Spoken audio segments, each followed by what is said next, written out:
So the questions that I proposed to my HR specialist were: one, what are legal implications of supervisor and employee romance? Two, is sexual harassment or office romance more of a problem in the workplace, and why? And are sexual harassment and office romance greater problems in healthcare than other industries? Why or why not? And number three, if people are careless enough to post information about themselves that is of an unflattering or negative nature on public internet sites, why shouldn't employers be able to access that information and use it in making selection and advancement decisions? Or do you even look into this? So the answer that I got, and I did not anticipate, was: we do not usually answer questions like this. Have you researched our policies on CMS Web, which is the intraweb within our company where we can view all policies in the handbook. So I wondered, why would they not want to answer these specific questions? And after searching, I found some information. This one here says human resource professionals should understand the importance of maintaining the confidentiality of sensitive employee information. Confidentiality is also critical in situations such as workplace investigations or performance and disciplinary action issues.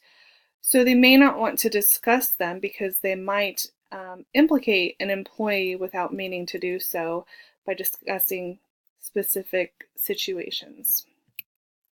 So here are some of the policies that I pulled up here from our intraweb.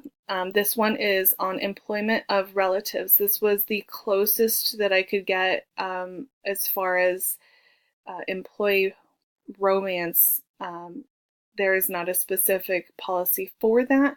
If you look at number 5, though, it says if employees become related after employment and a conflict such as described in paragraph 3 and or 4 above exists, or if reorganization creates such a conflict, every effort will be made to transfer one of the employees to a comparable position within a reasonable period of time. If this is not possible, the resignation of one employee will be required. So as you can see, the worst case scenario, the employee could be fired or terminated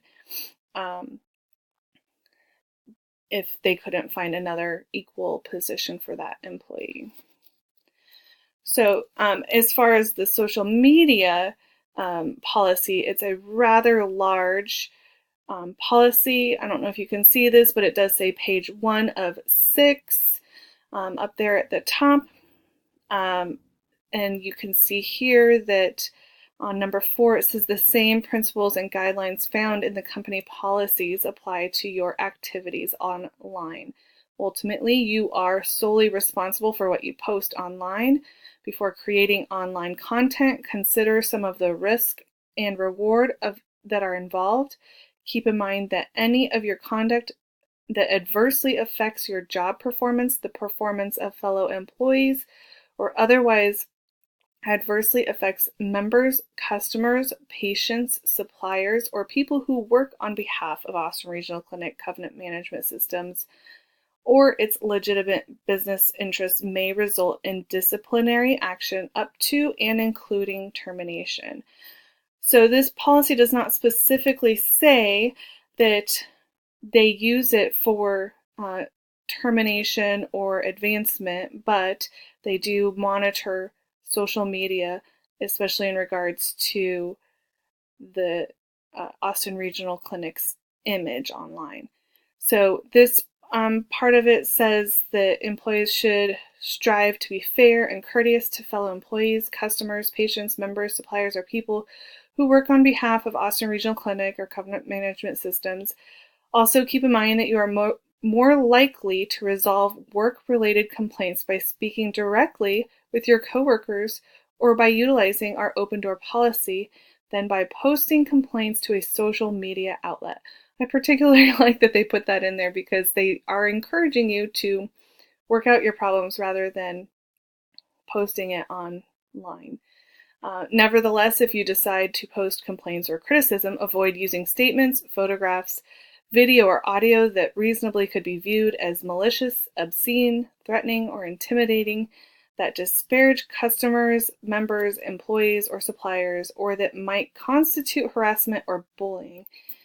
Examples of such conduct might include posts that could contribute to a hostile work environment on the basis of race, sex, disability, religion, sexual orientation, or any other status protected by law or company policy.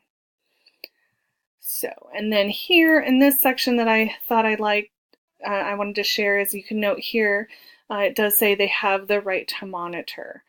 And the section B just outlines that they reserve the right to access any company computers and electronic communication devices to monitor blogs and online websites.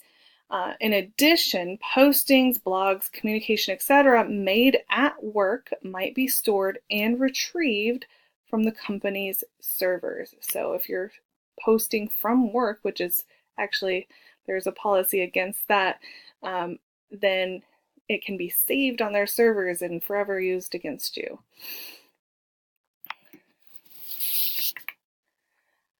So it does not specifically say, like I said, if they use it prior to any employment, but I wouldn't be surprised if they do.